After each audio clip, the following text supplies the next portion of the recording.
Kids who get into trouble usually have a great deal of pent-up energy and they don't know what to do with it. Well, Mike Tyson was one of those kids.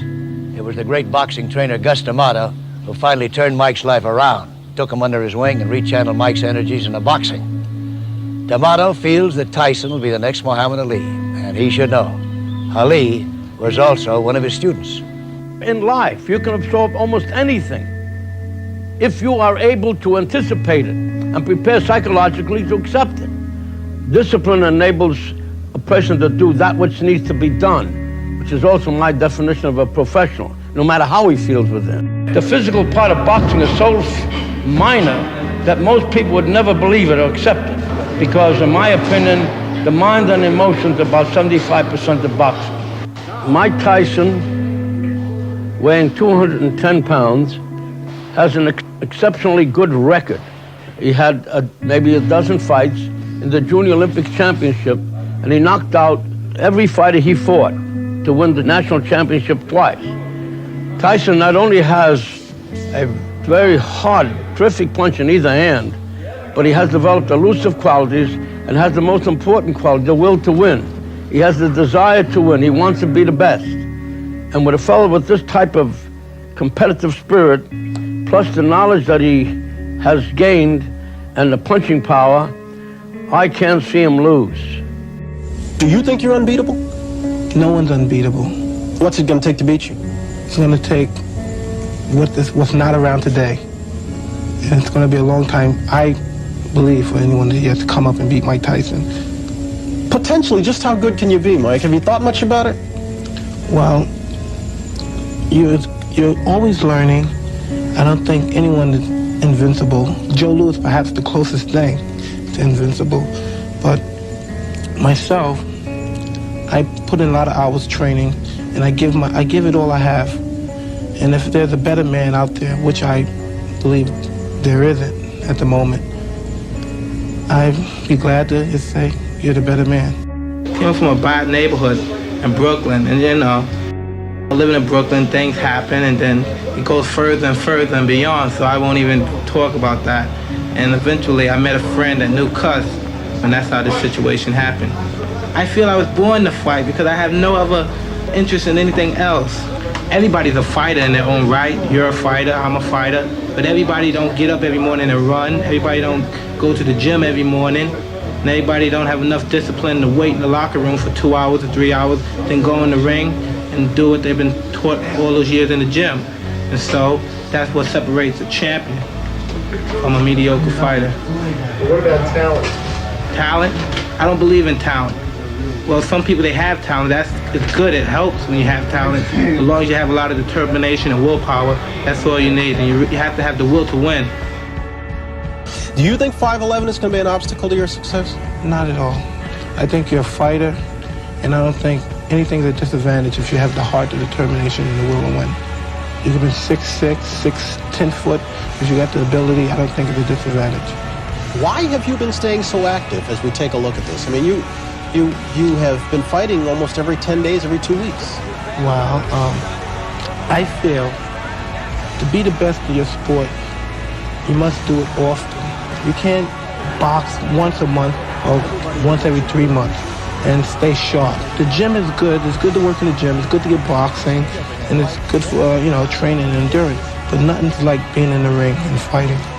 Mike, is it frustrating to train like you did and then have this in 7 or 8 seconds? For this fight, I only trained probably 2 weeks or 3 weeks for this fight. I had to bury my best friend, and I dedicated this fight. I wasn't going to fight. I dedicated this fight to him. I was going to rip his heart out. I'm the best ever. I'm the most brutal and vicious and most ruthless champion there's ever been. There's no one can stop me. Lynx is a conqueror. No, I'm Alexander. He's no Alexander. I'm the best ever. There's never been anybody as ruthless. I'm Sonny Liston. I'm Jack Dempsey. There's no one like me. I'm from Nairclaw. There's no one that can match me.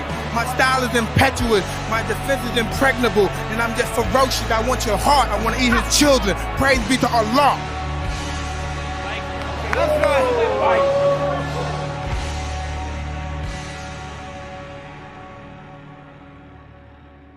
I never had an ego.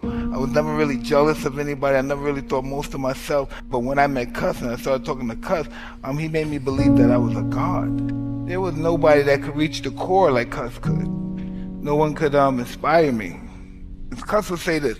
Do you hear this?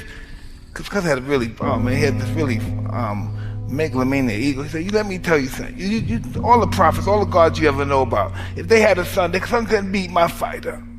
Know why? Because he's my fighter. Cus was an interesting guy. He had the concept of fear down to a science. And most of his fighting was mostly psychologically. He believed the physical actuality of boxing was only 10% when the mind was 90%. He always believed in improving yourself and strengthening your mind. Strong believer that your body only purpose was to carry your brain. He believed fighting was your opponent's surrender, his total destruction. And he didn't think of it as, even though he said it was savage and ferociously, you had to do it in such a relaxed and calm state. A really scientific way of destroying. He enjoyed hurting the opponent. He wanted them to never have a chance to believe they could beat you. Everything was that I'm invincible, I'm a savage, I'm ferocious. I'm the smartest savage. Sophisticated animal, smart animal, the lion and the fox. You know what I mean? I could beat the vicious guys and I got outsmart the slicksters. So I was pretty much didactic in that apartment. I love war, I love the act of war, I love the players in war, I love the philosophy of war. There's a quote in Machiavelli, The Prince, and when they say, after you defeat the king and you cut off his head, you be audacious and you say what you're going to do to the next ruler and the next prince that you're going to conquer, and that allows them to be intimidated. You're scared, coward. You're not man enough to with me. I was born with great perception. It came from my street life, from being locked up for stealing and facing unbelievable odds as a young kid. I had great perception. And once I watched these guys fight, I just knew it was a matter of time, but I knew my time would soon come. When this is over, everybody's going to know my name. And the people that I fight after him, they're going to fear me. And that's pretty much how my reign consists of, just fear. And on occasion, some guys like him, who's a tough guy, they would try to fight back. And that would just allow me to excel at an extremely high level. I never wanted to be obscure.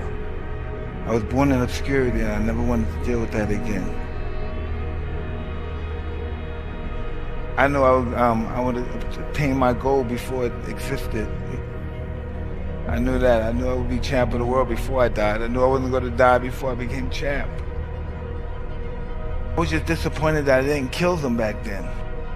That was just my main objective because I wanted to succeed so bad, and I felt the fear of not succeeding was worse than dying. So I just wanted to make sure they never got up. And nobody on the planet could beat us. That was everything. My whole life, he said, best fight in the world, best fight in the world. There's nobody on the planet that could beat me. I could beat anybody on the planet in a fair fight, and that's what I always believed. I must be a descendant of the great warriors of old, all the gods of war, because I'm winning with the most simplest of ease. How could these guys even dare fight me? I must be ordained by God. You were the pet project of one of the all-time great trainers, Cus D'Amato, who passed away just last month. How are you dealing without him? Let's see. Business-wise, I have no problem coping without him. Emotionally, it's difficult because he was like a stern backbone. He had a lot of belief in me. He gave me the confidence and the belief that I have now, and that's a big asset to my success. Would it be overstating the case if I said he basically saved your life? No, not overstating at all. Not at all, Brian. If God just came down and gave you a laptop or a computer or a phone and said, you have the chance to send an email to Cus D'Amato. What would you write in that email to Cus? Oh shit. How did I do? He just met me. I'm a little kid. He said, "You're gonna be the world champ." He had this guy know. I didn't know I was the one. Well, you were a specimen. Things more than that to be a fighter.